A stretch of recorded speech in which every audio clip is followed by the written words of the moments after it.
Detik cemas dialami seorang peluncur udara wanita apabila payung terjunnya dilanggar sebuah pesawat ringan di Utara Austria. Kejadian yang berlaku pada jam 1.15 tengah hari waktu tempatan menyaksikan mangsa bertarung nyawa di ruang udara bersorangan.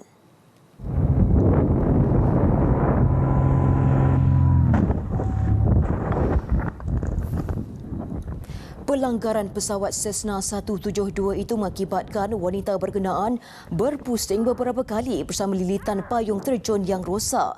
Dia bagaimanapun berjaya mengatasi situasi cemas dan menggunakan payung terjun simpanan. Mangsa yang cedera ringan kemudian mendarat dengan selamat di kawasan pergunungan.